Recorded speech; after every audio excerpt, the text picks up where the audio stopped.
Dear viewers, इस topic को अंग्रेजी में देखने के लिए देखिए हमारा English YouTube channel. Hello viewers, to the point program में आपका स्वागत है। आज का हमारा विषय है बहुआयामी गरीबी सूचकांक 2023। चलिए जानते हैं कि ये चर्चा में क्यों है।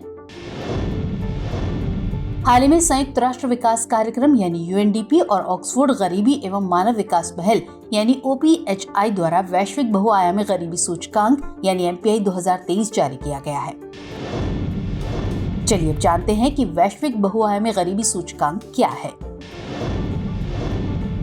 ये सूचकांक एक प्रमुख अंतर्राष्ट्रीय संसाधन है जो 100 से अधिक विकासशील देशों में तीव्र बहुआयामी गरीबी को मापता है। इसे पहली बार 2010 में ऑक्सफोर्ड गरीबी एवं मानव विकास पहल यानी ओपीएचआई और संयुक्त राष्ट्र विकास कार्यक्रम यानी यूएनडीपी के मानव विकास रिपोर्ट कार्यालय द्वारा लॉन्च किया गया था।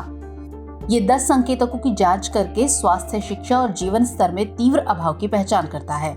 इनका विवरण इस प्रकार है। स्वास्थ्य, पोषण, बाल मृत्यु दर, शिक्षा, स्कूली शिक्षा के वर्ष, स्कूल में उपस्थिति, और जीवन स्तर, खाना पकाने के ईंधन, स्वच्छता, पेयजल, बिजली एवं आवास तक पहुंच और संपत्ति का स्वामित्व। एक व्यक्ति बहुआयामी रूप से गरीब है यदि वो 1/3 या अधिक भारित संकेतकों यानी 10 संकेतकों में से वंचित है। जो लोग भारित संकेतकों के आधे या अधिक से वंचित हैं, उन्हें अत्यधिक बहुआयामी गरीबी में रहने वाला माना जाता है। चलिए अब नजर डालते हैं सूचकांक की मुख्य विशेषताओं पर।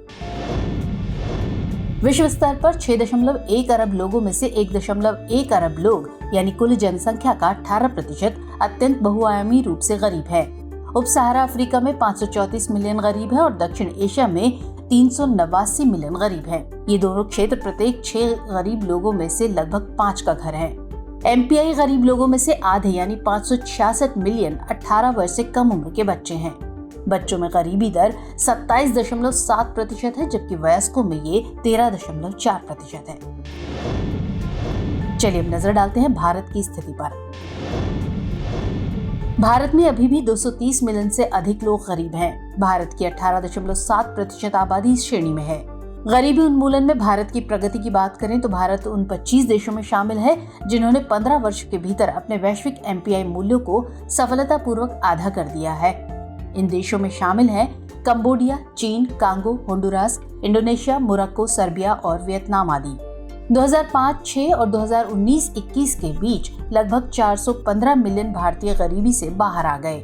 भारत में गरीबी की घटनाओं में उल्लेखनीय गिरावट आई है जो 2005-06 में 55.1% से घटकर 2019-21 में 16.4% हो गई है। अब बात करते हैं अभाव संकेतकों में भारत के सुधार की। भारत ने सभी 3 अभाव संकेतकों यानी स्वास्थ्य, शिक्षा और जीवन स्तर में उल्लेखनीय प्रगति की है।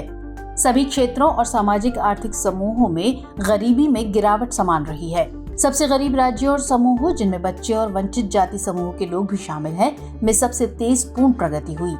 बहुआयामी रूप से गरीब और पोषण से वंचित लोगों का प्रतिशत 2005-06 में 44.3% से घटकर 2019-21 में 11.8% हो गया और इसी के साथ बाल मृत्यु दर 4.5% से गिरकर 1.5% हो गई।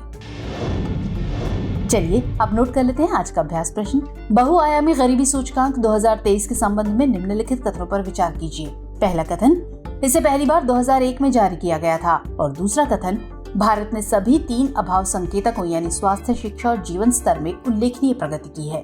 आपको बताना है इनमें से कौन सा या कौन से कथन सही नहीं है या सही नहीं है। ऑप्शन है ए केवल 1, बी केवल 2, सी 1 और 2 दोनों, या फिर डी ना तो 1 और ना ही 2।